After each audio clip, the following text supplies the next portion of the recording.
the Rugby Pod. I'm Andy Ryan, Big Jim and Goodey are with me as usual. We'll be looking back at all the action from a busy weekend in the Autumn International Series and the Premiership. Then we'll be taking a look ahead to the big tests for England, Scotland and Ireland this week. Plus, we'll be joined by former Scotland skipper John Barclay and current Wallabies Scrum-half Nic White. So settle back, enjoy, make sure you're subscribed on Spotify.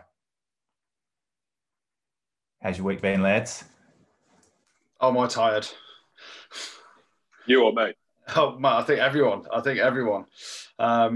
Yeah, an unbelievable week. And it started off on Tuesday night for me at Windsor and Eton Brewery. And people say you can't organise a piss up in a brewery, but people can. People really can. And so Tuesday night started there. Windsor Rugby Club boys were there. Great bunch of lads. About 15 pints responsibly on Tuesday night. I've got to mention, most of the lads were from Windsor Rugby Club were pretty good lads, though, and a bit of a shout out to them. Not so much Aaron McGrawty, the captain. He was calling himself the skipper. I don't reckon he's a skipper. An absolute belter of a bloke, absolute nose. So there's about 14 good lads there, and Aaron was a nose. But yeah, that's how my week started. And by the way, their week ended pretty badly. They got humped 70 points to 0. So probably lay off the beers with Goodey on a Tuesday night, lads. And then we headed to Cardiff, didn't we, Jim, on Wednesday? Well, no, let's just peel back slightly with a rewind. I've woken up on Wednesday morning from a message from Andrew saying, Jim, it's full go tomorrow night. When we had a gentleman's agreement that it was work, it was business, because my good self, it was the calm before the storm. I mentioned last week on the podcast that I had the busiest week I've had probably in 18 months lined up. So I get the message on Wednesday morning thinking, oh God, here we go. It's full go on Wednesday night in Cardiff. I'm landing in Bristol.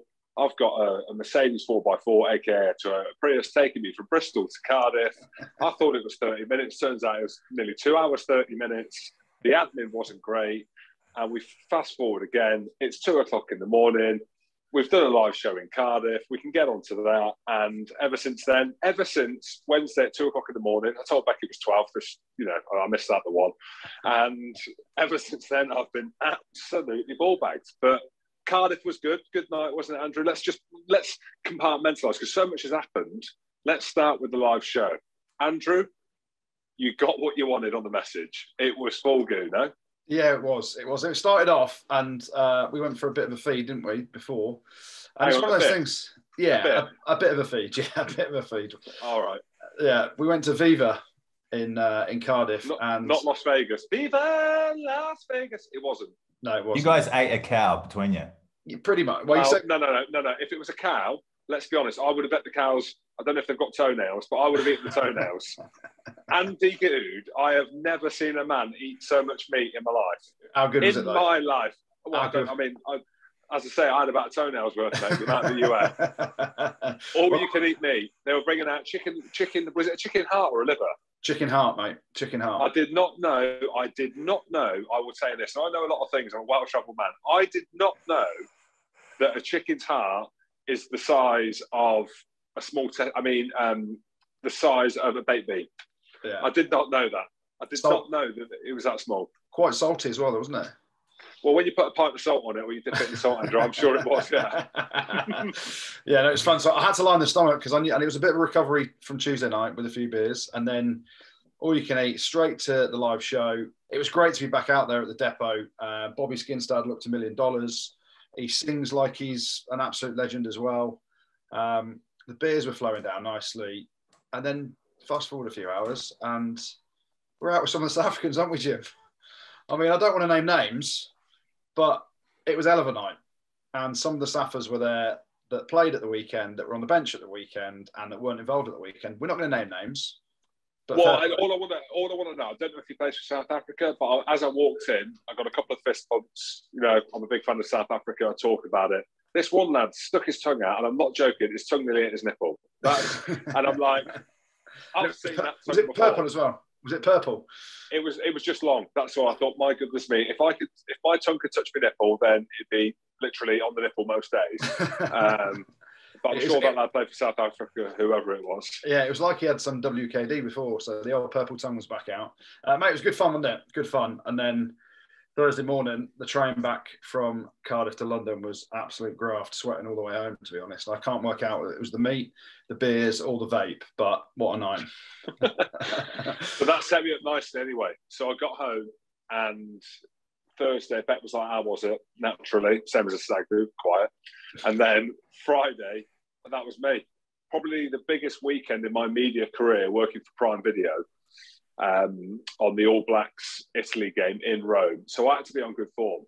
I had to get there, fresh as a daisy, ready to go, with all my names ready to go in the air, pronunciations spot on. Get into Rome early.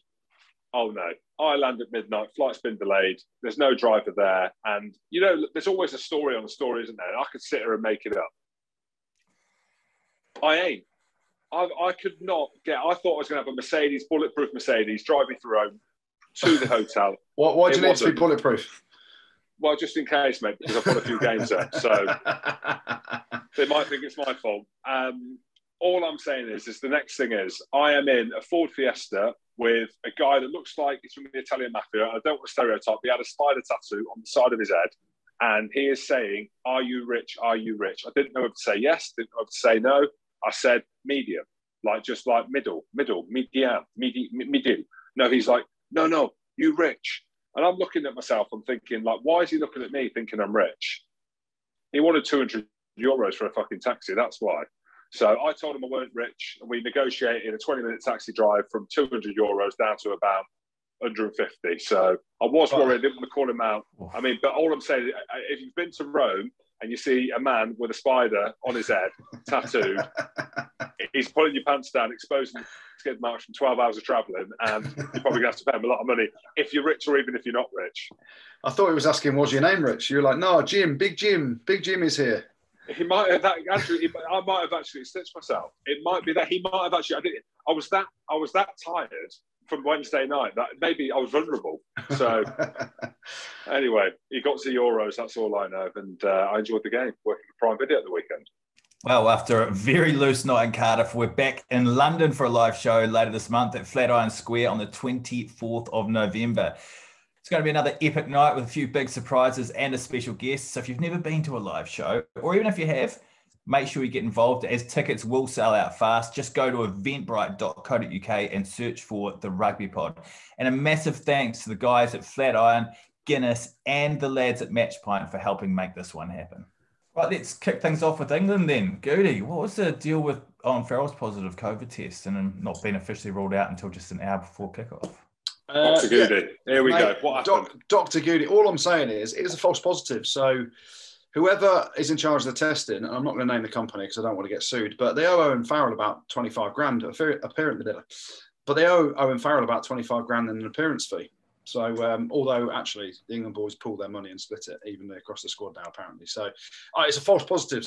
It's kind of weird. It's one of them that, obviously, we heard on Thursday there was a member of the backroom staff that got a positive COVID test. And then on the Friday, news comes out that Owen Farrell, he's had a positive COVID test. So you just go down the route of retest, hoping that eventually it's positive. They've actually sent it off to the lab. They've followed all the protocols around Public Health England and the NHS track and trace thing. And he's back with the squad now. So most people were like, oh, he'd be ruled out of the game against Australia because you have to self-isolate for 10 days. He's retested, it's negative. It's a false positive. And, you know, it's interesting now because you can get into the meat and bones of, you can get into the kind of meat of the game, and it was basically touch rugby. But the centre partnership, as I've said on here before, of Manu Tuolangi and Henry Slade was outstanding. And I think that's England's best centre partnership. Marcus Smith comes off the bench and he's a worldie. So where does Eddie Jones go now in terms of selection? But the facts are, I think Owen Farrell's back training with the squad again. He's fit for selection this weekend. He's tested negative. And we shall see what Eddie Jones does, because 4 into 3, someone's got to miss out. And there's 4 class operators in that 10, 12, 13 sort of axis that he needs to try and work out who's best fit to play against Australia. They need to sort out this testing. Let's get it out there now. I don't know how many tests people listening to this have done, Andrew, with yourself. It's obviously coughing season now, chest infection season. Everyone's coughing. We're lateral flowing. The kids had to go for another PCR. We've had to self-isolate 3 or 4 times over the last 18 months. There's only one way to do this, and this is the Chinese way. Bend over, take your kegs off, and get that swab up your arse. Because that is the only way, apparently. Mate, I'm swabbing, and I'm doing the back of my throat, and because I'm hard as nails, I'm shoving it that far up, there's brain matter on mine, and then I'm putting it in the thing, and nothing's coming up. All the research I've done, and it's a lot, get it straight up the is the only way. It's 100%. I don't know why. I don't know how. I don't know how COVID shows in the bum. I'm not an expert. But I'm telling you now. Is that true? This is true. This is what they do. In China, they swab them up the bum. Apparently. I don't want to get sued. So I'll just throw apparently at the end. Yes. There we go. Mate, I'm pretty happy with the current testing process because every time I've tested, I've been negative. So I'm just worried about the piles migrating through. I don't know if you've got one that's got like a Z hoop, a hook on the end. Let's go back to the game. England's style of play, Goodey, is that more like what you expect to see? A little bit more running?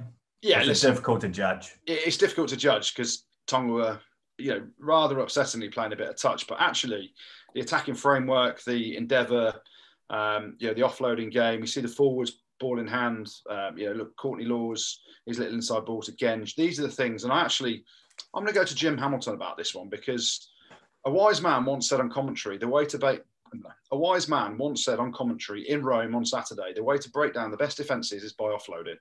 Is that right, James Hamilton, or is that what right? Idiot said that? Who would say something like that? You said it about Italy. Oh, did I?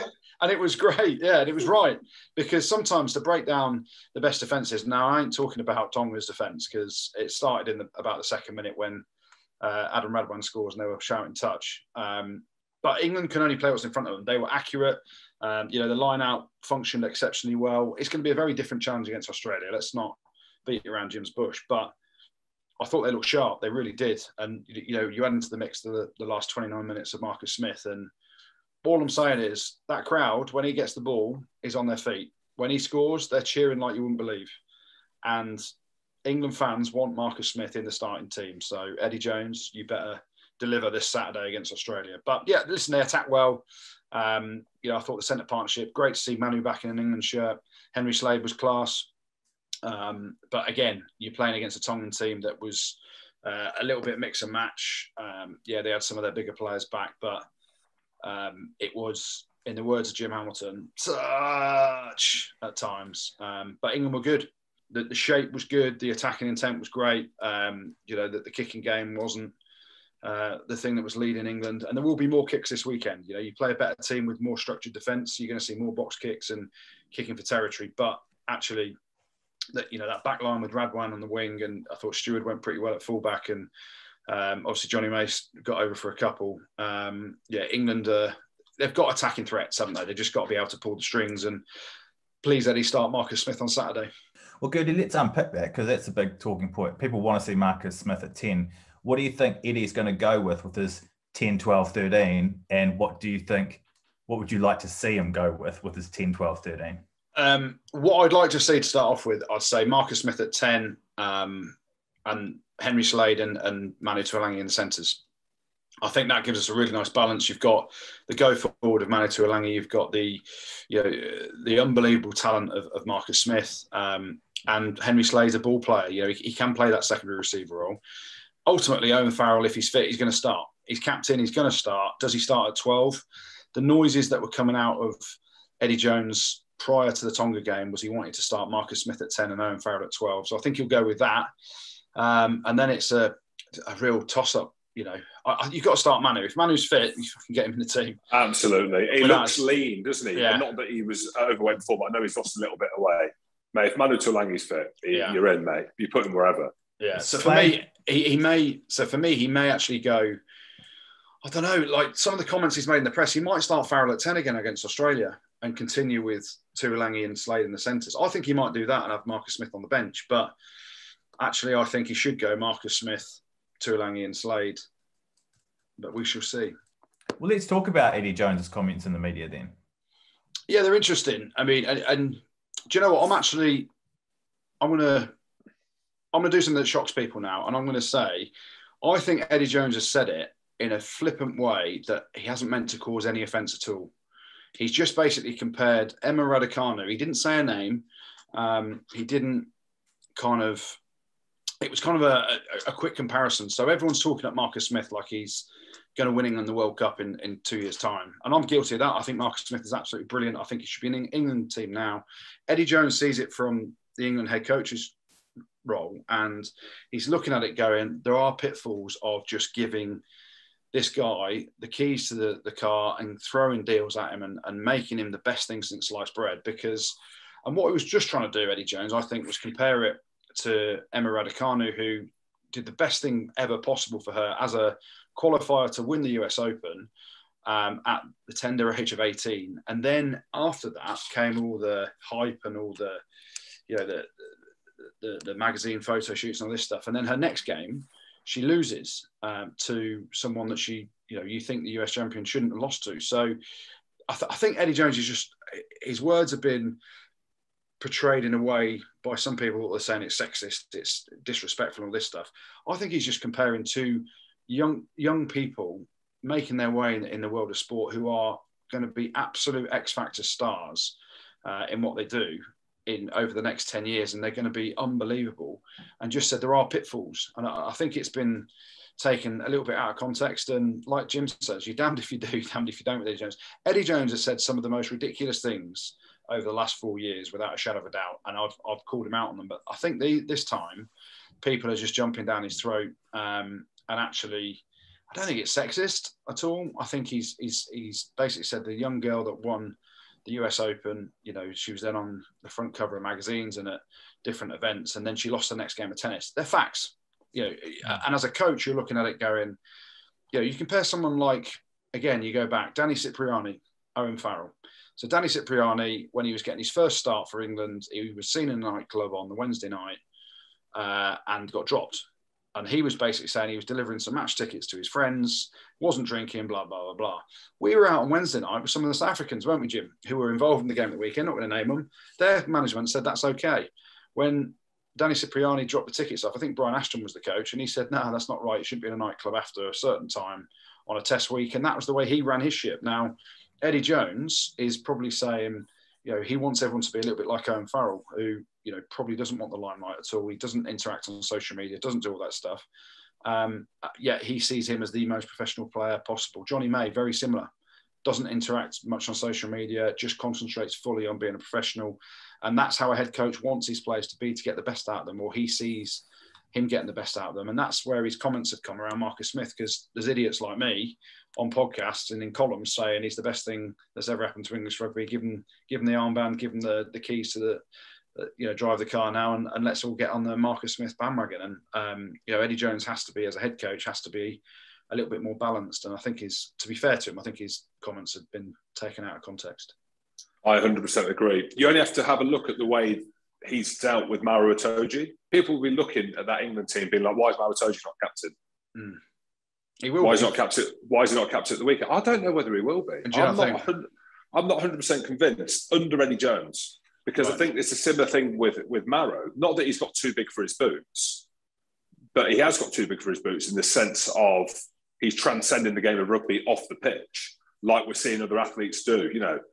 Again, like watching some of these documentaries, like the NBA stars, the footballers and stuff like that. Part of it hand in hand now, unfortunately, whether the coaches like it or not, is growing your profile on the pitch, which then, in this superficial world that we live in, is growing players' profile off the pitch. Unless you buy them from Indonesia or India, you follow us on Instagram. That's the kind of balance. And again, Goodey, look, I'm not going to sit here and leave you to the wolves, which I might effectively do if I don't say anything around it. With your comments there, I agree with you. And people be listening. Yeah, what about this? What about that? It's not about like a man or a woman. We're talking about two young athletes at the start of their careers who, like you said, Goodey, are going to be superstars. Emma already is a superstar in tennis. Marcus is on the way up, and you've seen it before. It can get away with you. It can consume you. And I think that's what Eddie Jones is trying to say. He might have gone into more detail or too much detail in his thought process, how he's come to that point around Marcus Smith. But come on, guys, you can understand exactly what he's saying. He doesn't want to see Marcus Smith rocking up to training in a bloody Lamborghini or a Ferrari, which he'll be getting offered, like these kind of things. Do you know what I mean? Or whipped off to a boat in Monaco with Chris Evans on the chicane, partying in the Red Bull VIP. That's what he means. Guys, come on. And I'm not saying our listeners think that, but that's what the media, and again, I've only seen bits of it before we recorded the podcast, but as we know, this is the world that we live in. And we've seen that, and I'm sure we'll get onto it with the Javo #69 situation, who we had on the podcast. Now it's our fault that someone ran on the pitch and nearly tripped up Liam Williams. And Goodey, it's your fault. Well, let's turn our attention to Scotland now, and we can get friend of the show on to have a chat about their hard-fought win over Australia on Sunday. Former Scotland skipper John Barclay joins us. How are you, mate? Very well. Thanks for having me back on. Mate, great to have you back on. And I'm going to ask you about your last week in Dubai in a minute, because you look like a classic Scotsman that stayed in the shade. But you were doing the Amazon Prime stuff at the weekend for the Scotland-Australia game. They sent Jim out to Italy rather than Murrayfield. Are you that much bigger time than my boy Jim Hamilton, or what? What's the crack there? He's just got good rugby knowledge, isn't he? They'll send him anywhere. You know. Smashing all the pronunciations, Jim, weren't you? John, it was tough. You know that that's not the case. All I know is that Amazon Prime Video have given us a checklist of what you can and can't wear. So no puffer jackets, no trainers, no white trousers. They've given us that list because of what the hell you normally wear. That's what I mean. Jackets. But that's what I mean. So I've gone dressed to Italy, dressed as the Undertaker. You've got your white trousers on, the trainers at the weekend. I'm like, what's happening here? You're too big time. No, I didn't. I had nice grey trousers on, and I was wearing. I got bad Achilles. So, that one. Yeah, use that one to wear the trainers. I heard you rocking the Christian Louboutin trainers, but don't worry about it. That's fine. They definitely weren't Louboutins. For Boutons for me, mate. Let's just talk about ruggers. If I hear you say one more time again that this is a once in a generation team, I'm going to come around there and sort you out. Let's get this out of the way. Genuinely, hand on heart, captain to vice captain. If we had that back line when we played, genuinely, if we had Ali Price, Finn Russell, guys like Sam Johnson, if we had Duhan van der Merwe and Hoggy in his prime, would we be world champions? Yes or no? Hand on heart. No. No. Yes. No, Jim. You heard it here first. Former Scotland skipper says yes. So that's what I mean. But on that, John, again, we're obviously close to the players. Not so much now as we're seeing this next generation come through, but a lot of the players there and watching them evolve and come through. You've mentioned it a few times, to obviously jested about it then. Is it a once in a generation team? What do you mean by that for the listeners? I said that, and then it gets people say, people typically come out of the woodwork and say, you haven't won anything. I said, I know we've not won anything, but the fact that it's not subjective when you've got 8 guys in the Lions tour. That's a fact. This has to be a once in a generation team because that hasn't happened for. When was the last time that happened? That's what I mean. It should have happened. It should have happened, but it should have happened when we played, but it didn't. But that's what I mean. They've got 8 guys in the Lions tour, 6 guys got capped. And we lost. It was the Scottish boys' fault, wasn't it? Has to be. And I just mean, I think that, and I chatted to Hamish Watson. I was like, do they realise? And they do. Like you get older in the team, don't you? And you realise you don't have many more years. But the likes of Hoggy's, he looks about 50. He's probably 30. Finn's probably pushing 30. Where's he going to be in a few years? Hamish is 30. All these guys are going to move on to the next, and then it's up to who's behind them. So that's what I mean by that. Is that this is going to, as you say, Jim, strike while the iron's turned on. Yeah, I mean, well, that is a Jim Hamilton saying, isn't it? Effectively. Of course, let's talk a little bit about the game against Australia. We can look forward to South Africa. I think we all expected it to be a high-scoring game. That's probably what we wanted. But actually, what impressed me most about the lads was the fact that we didn't play very well, really, and we still won. Yeah, I spoke to that again. I was chatting to Hamish earlier, and I was like, when we played, we 100% would have lost that game. Like, we wouldn't have won that, and I don't think Scotland would have won that game a couple of years ago. So certainly in the World Cup, we wouldn't have won that game. So yeah, I think there's a maturity. Ali Price going on Lions to being a line starter, Finn, getting a Lions cap. These guys are good. Everyone knows that. A bit more of maturity around how they're trying to play the game away from that, fastest rugby in the world, which didn't work. So they actually, and that's what I think. I got to respect Gregor for that a lot. He almost took his medicine and said, "Look, this isn't working. We're going to have to evolve into a different style of rugby." And I think they've really nailed down their DNA and how they're trying to play the game. Let's talk about another man that you were coached by then that's making his way in international rugby, Richard Cockerill. I read a little article last week, John, about my old coach, Richard Cockerill, who, isn't very tall, but lot of people hold him in high regard for one reason or another, mainly for his yoga. But you were quite scathing about old Cockers, weren't you? Honest, John will say. I'll say honest. Look, I think if you've got an opinion, you've got a platform. Yes. Don't hide it behind anonymity. If you've got an opinion, and I have an opinion, I didn't like the way Cockers coached. I didn't like the culture was the main thing. I don't care if someone's a bad coach. That there's bad players out there. Who's to say I was the best player? But I don't like a culture that was set up the way that was set up, where it wasn't a pleasant place to be. It was a miserable place to work. So I came out and said it. And if I saw Cockers on the street, it might be an interesting conversation. It might be a short conversation. I don't know what would happen, but it's my opinion. So if someone said, "Oh, how is it?" and I say, "Oh, do you know what? I loved it. It was class." Well, you're a liar. I'm a liar, and that's worse. That's worse, Andrew. It is. No, but honestly, some of the things you said are a lot of people don't have the nuts to say that sort of thing, do they? Like you say, people, and you're hearing a little bit about Dylan Hartley now talking about the Eddie Jones environment and how brutal that is at times. But he also says that he was part of that environment, and he enjoyed certain parts of it, but it was horrifically hard at times. Now, a lot of players just nod, don't they? And then they say, "Yeah, everything's fine, really loving life." But it actually takes a strong-willed character to come out and say the harsh truth of it, right? And look, it's hard when you're playing. That's the reality. They're the ones that pay your contract. They're the ones that pick you. So there is a kind of code of silence that maybe sounds a bit extreme, but no one's going to stick their head above the parapet until that person's long gone. And I kind of think, well, what's the point? I think the guys didn't enjoy Edinburgh. Cockers did a good job. And I did say that in the article, and that's typical bit of clickbait in terms of the headline, but Cockers did a lot of good stuff.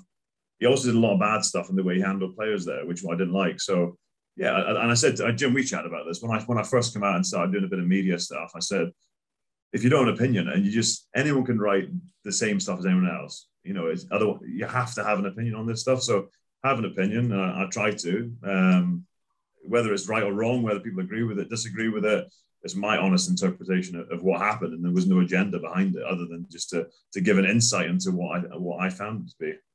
John, let's talk about South Africa at the weekend. I reckon if we played how we played against Australia, we're playing straight to South Africa's hands. I know we weren't meant to play like that against Australia. It's just the way that the game fell.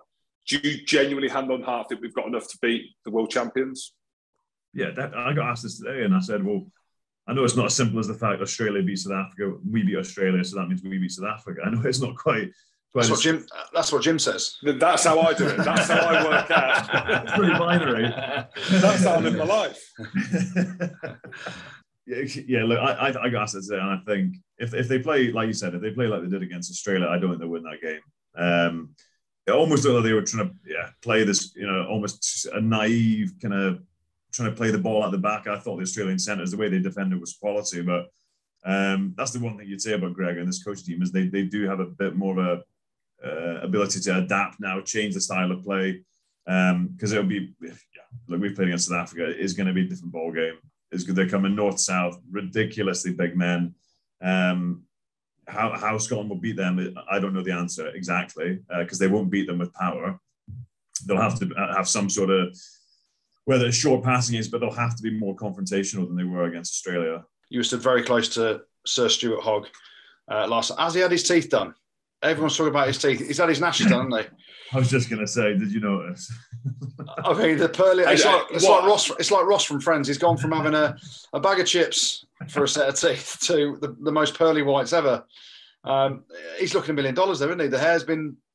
He's getting better and better with age. To be fair, when you start, it only go up. On Hoggy's teeth, has he had them ripped out and then clipped back in, or has he had them straightened? What's he had done? I genuinely, I don't know what he's had done. I just know they looked very different on Saturday to when I was stood beside him. His breath was hanging as well, but no, they look nice, don't they? I think he said his hair is done again as well, maybe. Mate, third wave. He spent a lot of time. He spent a lot of time making himself look a lot better, and he looks good for Stuart Hogg. He looks good. All right, John. Well, thank you very much for coming on the show, and looking forward to seeing you on the big screen for the big game with the big guns this weekend.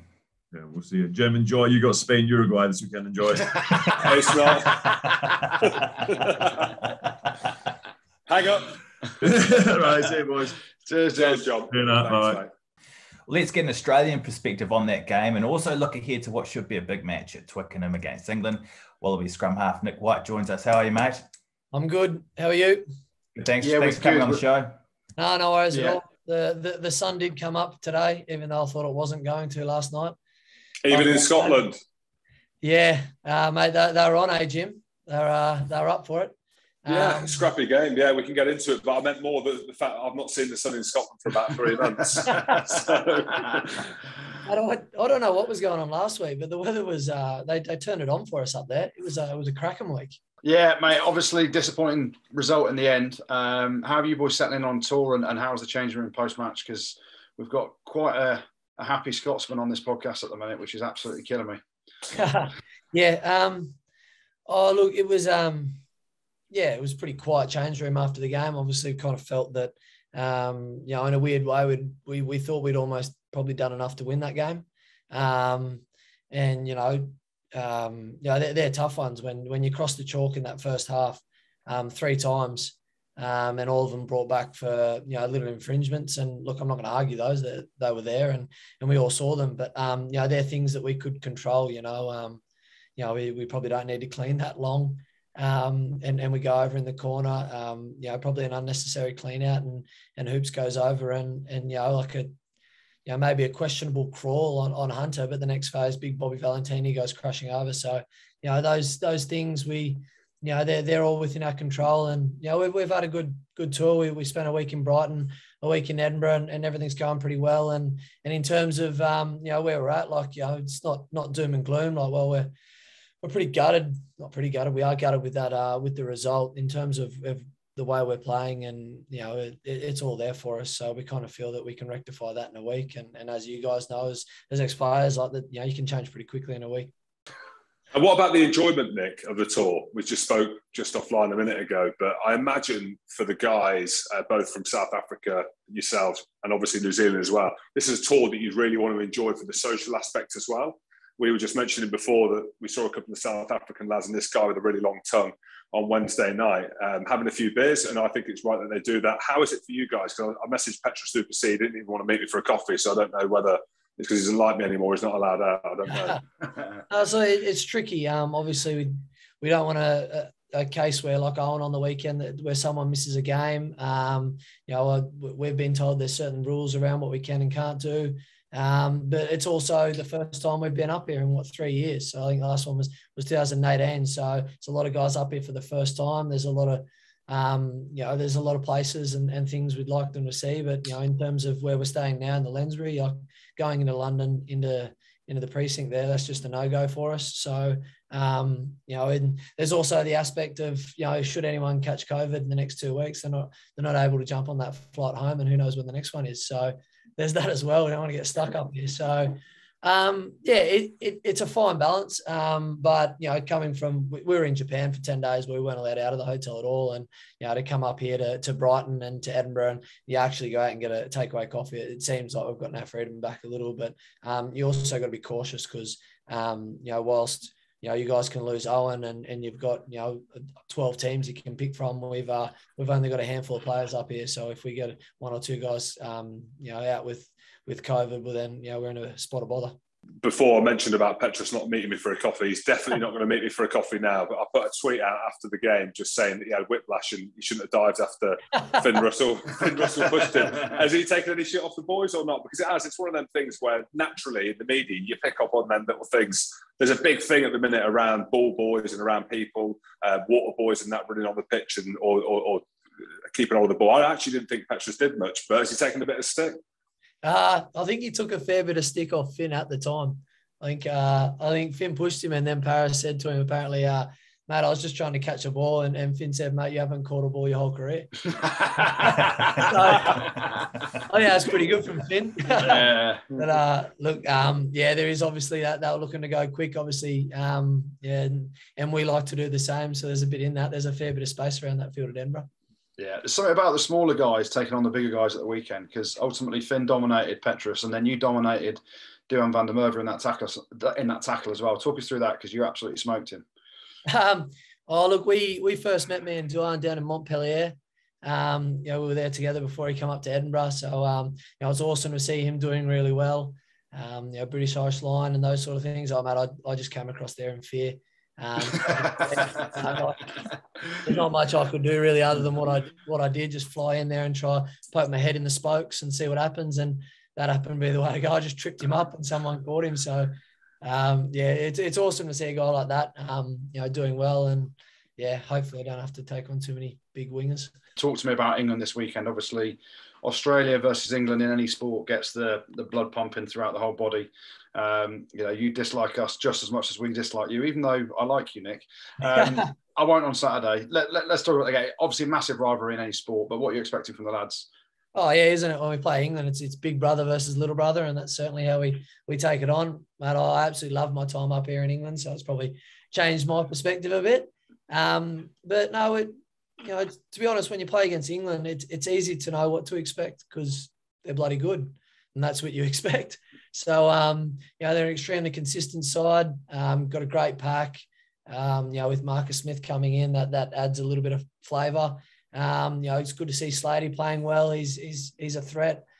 Big fullback at the back. So, like I said, it's almost easier to, when you come up against England, to know what you're going to get, because what you're going to get is bloody, really, really good footy, and we're going to have to be at our absolute best in order to come away with the result. And that's an exciting challenge. It'll be exciting to get to Twickenham again. That place is a phenomenal place to play rugby. And, that's whilst winning at home is good, winning away from home is so much better. So that's the plan. Nick, just before you go, we're seeing the moustache, absolutely loving it. And, there'll be questions. Is he doing this for Movember? Is he doing it because he looks cool and it's a new thing? I watched the UFC at the weekend. I saw Zac Efron with a moustache, and he looked unbelievable. I'm loving yours. Is yours, that's it now? It's just there, full stop. Mate, I was hoping you'd ask that because I've got it here.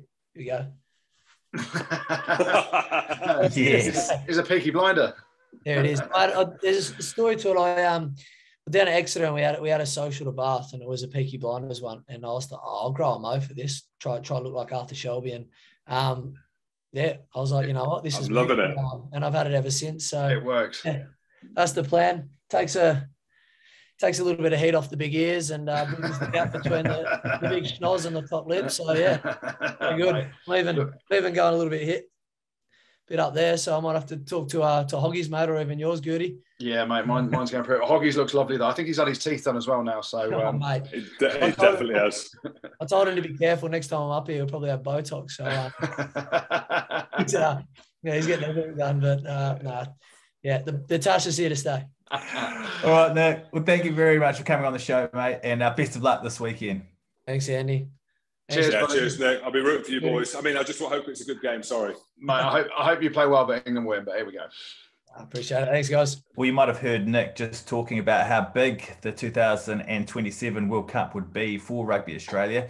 And Rugby Australia are asking fans around the world if they would like to experience another World Cup in Australia to show their support by signing up at australia2027.rugby/#subscribe. And the more people that sign up, the stronger the message to the rugby world will be that Australia is the obvious choice to host the 2027 Rugby World Cup. Let's chat about Wales' defeat to South Africa. Was the difference just that the Box had too much depth and power coming off the bench? There was nothing in it. It was just one of them games where it could have went either way. A lot of these games are quite similar now, aren't they? In terms of physicality, a lot of kicking. But yeah, I think that's what it was. The Springboks are world champions. Wales have struggled against South Africa. We saw in the World Cup, it was a close game as well. In the semi-final, it was raining, a lot of kicking, and there was nothing in it, really. I'll tell you what the big difference was, and apologies to all our Welsh fans. Yes, we came down to Cardiff on Wednesday night, but when you talk about the power coming off the bench, we had a few drinks with some of those boys on Wednesday night, didn't we, Jim? So apologies. Guilty, I am sorry, but maybe it's because the Saffers went out on the Wednesday night. But no, listen, I felt a bit sorry for Wales because they wanted to, you could see they probably wanted to play a more attacking game. But when the weather was as bad as it was, the rain was awful, wasn't it? It ends up being a kicking game. It suits South Africa. Wales, their best opportunity they had when Liam Williams was sort of messed up a little bit by the streaker with a bigger belly than me coming on the field. But also you flip that and you look in the first half when Lewis Rees-Zammit is heading to the corner and Sia Khaleesi comes across and makes one of the best ever cover tackles you'll see. As you watch Liam Williams go up the touchline, there's 4 South African defenders coming across. So the game suited South Africa in terms of the weather. The power game, Frans Steyn just gives me hope that maybe I can come out of retirement again because he's looking heavy. Yeah, I mean, you said it, Jim, but my God, he can kick a ball. And actually, if you see that little step and play he had when he ends up beating about 4 boys and, making about 34, 40 metres, he looked great at times. So that weather suited South Africans more than it suited Wales. But Wales, fair play, when you've taken 50 the week before against the All Blacks and people are writing you off, you've got no Alun Jones, you're missing a few of the boys through injury. They fronted up, didn't they? Physically, I remember the defensive set around, I think it was about 10 minutes into the second half, about 48 minutes in, when South Africa made a lovely break down the short side. Lukhanyo put a lovely kick in and regathered and all that stuff. Then they defended for about 10 or 12 phases, turned them over. They bang it the length. Then they get a penalty at halfway, kick the 3 points. The noise in the stadium at that point, that was when I just thought, how good is it to have the fans back? Like, can you imagine the noise in the stadium with a defensive set when they were singing and chanting Wales, Wales, all this stuff? And then, so they were great Wales. You're up against the best team in the world, and you're up against the very best team in the world in wet weather. They're monsters. Malcolm Marx coming off the bench was absolutely ridiculous. The size on him, the power, the driving line out. For Scotland, that's coming this weekend, isn't it? How do you stop it? Well, at times Wales couldn't, but they, Wales will be massively pumped in terms of, it wasn't the result they wanted, but their performance was a whole different ballpark to what it was against New Zealand the week before. Goodey, you touched on the streaker very we've been copping a lot of heat on Twitter this week for getting Jarvo69 on the show. And whose idea was it? Whose idea was it, Andy Rowe, to get Jarvo69 in? Put a name to it. Put a name to it. Producer Tristan. I'm blaming you, Andy Rowe. Andy Rowe, I heard it was you, Andy Rowe. I heard it was you. Listen, I still think it's funny. Not what happened on Wales, but I still think, and not this, Jarvo needs to stop now, but I still find people running on the field to be a little bit entertaining. Not that a lot of people don't. Because you're a Kiwi, that's why. It's a Kiwi thing. A lot of people don't. I think it's a bit weird. And I did say that. Yeah, and there is, and the other thing is there is a difference. So Jarvo's doing it for a prank, right? And this is the big thing. His pranks it's now dry. Like he said, he's got some big ones lined up. Well, his big one was carrying a baby with him under his shirt, playing against Japan and going onto the anthem. Because did you see him cradling the baby when he stood there trying to do the anthem? The belly on him, my God, he makes me look good. But there's a massive difference between him doing that as a prank and then some absolute tool pissed out of his face, running on the field thinking, oh, here's my 5 seconds of fame kind of thing. Did you see him get hosed by beer as he's being dragged off by the stewards? Like, people love him. What a fucking idiot. So there is a big difference. What a waste of pish. Yeah, there is. But if you look at it, I've seen, I think Rugby Lad posted a video, obviously with his mate, or it could have been his proud mum, of him running onto the pitch. I don't think he's meant to go on and interrupt the play. I think it's just where I think the play's come to him as he's got on there and jumped in the middle of it. But I mean, this is the thing, Andrew. We have got a platform, the biggest podcast in the world. We bought Jarvo #69 on there. So maybe he's listening to the podcast. I'm just playing devil's advocate. People are listening to the podcast thinking, I want to get on there. How do I get on there? I tell you what, I'm going to fly on there. I'm going to intercept the try. I'm going to score under the sticks for South Africa and become a South African legend and be on the rugby pod. Maybe that's what's happened. So there's a part of me that can see the two. I'll be honest, I'll put my name to it. I do think Jarvo's a bit weird. I do like the number 69, but nonetheless, I do think it's a bit weird. And with Andy Rowe, all this, basically, what happened in Wales with that guy running on the field is all your fault. Should we move on to what happened in Ireland? Johnny Sexton, 100th cap and a samurai sword for Ireland in their demolition of Japan. Were you surprised about how one-sided that game was? I was actually. Well, I had Japan by 4. Did you? Jim, you had Japan by 4 and they've taken 60 odd. On my MatchPint predictor, I had Japan by 4. I wanted to put pressure on Ireland because I know that they would have seen that, and I know that would have been up in the team room, and then that way they were going to put in a huge performance and to honour Johnny Sexton, so we get a samurai sword, not a didgeridoo, and it worked. 60 points. Well done. My goodness. Well done. I did not see that. No, I didn't see it at all. Ireland were good. Normally they start the autumn, fairly slowly, but then they're obviously building up to their massive game this weekend against the All Blacks. Johnny Sexton's 100th cap, hell of an effort. Jim's given him stick week after week on this podcast. Is he the right man to carry him forward? Well, he played pretty well, didn't he? So when he's fit and when he's firing, he's absolutely class. And 100 caps is unbelievable. Imagine getting a samurai sword. What do you do with a samurai sword, though? Do you have to declare it as a weapon? I mean, I imagine so. I mean, I'm not that I'm a weapons expert, but being a quarter Chinese, I'd say, and the fact that I've got a tattoo of a samurai on my arm, I'm saying it's a weapon myself.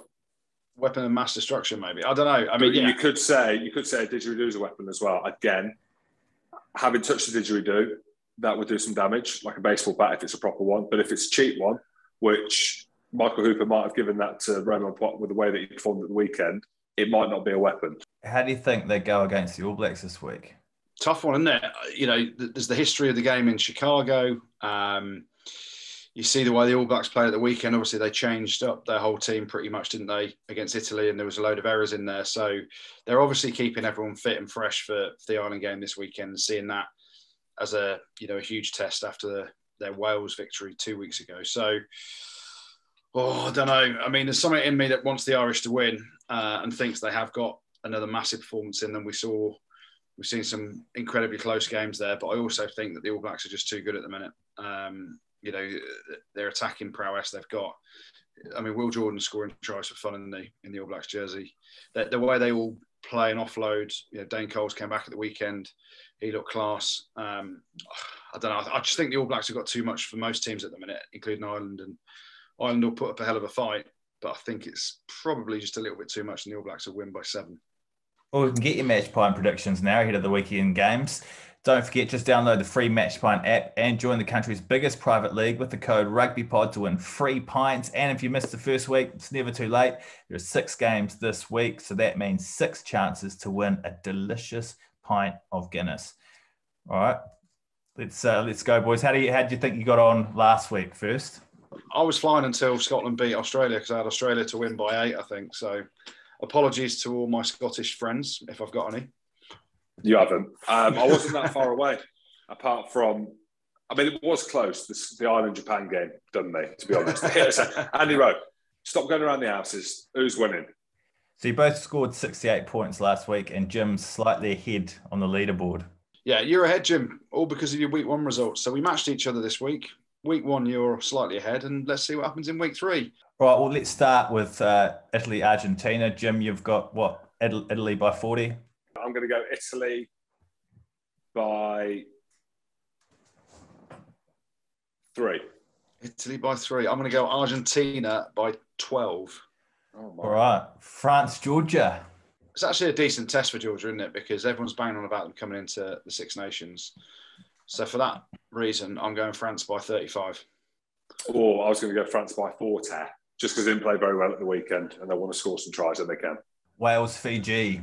Bit of a banana skin sometimes this game is for Wales. But I'm going to go Wales by 12. I'm going to say, as I was meant to go first, Wales by 12. Okay, I'll go Wales by 14. Scotland, South Africa. The reason I went first on the last one, Jim, is because I wanted to leave this one to you. So, Jim, over to you. Scotland versus South Africa. I think we're going to struggle with this one. You've just beaten Australia. But I'm not that I'm the weatherman, but I can feel the moisture in the air. Yeah, I think we might struggle. Can you say it? No, John's convinced me. Once in a generation team. I'm going to go Scotland by 3. There we go. I'm going to go South Africa by 10. Oh, England, Australia. England, Australia. I'm going to go England by 8. I think it will be. We normally do pretty well against the Aussies at Twickenham. Probably should go England by 12, actually. I'm confident. I'm going to go England by 9. I'm the same. as Goodey in terms of they always go well against Australia. Ireland, New Zealand. New Zealand by 13. 13 or 30, Jim? Well, either or. I'd say 13. I'll stick with 13 now until I see the teams. I want to see who's at 10, who's at 15. But at the minute, I'm going the All Blacks by 13. Yeah, I'm going to go the All Blacks by 10. Thanks, Goodey. Thanks, Jim. Thanks, producer Tristan. And thank you very much for listening. And you may have heard or seen on social media already, but we're looking for a junior graphic designer / video editor to join the team. So if you have what it takes, just send your CV and some examples of your work to admin@therugbypod.com. And don't forget to check us out on YouTube as well. And make sure you've subscribed on Spotify. Rugby Spot. Spotted pod.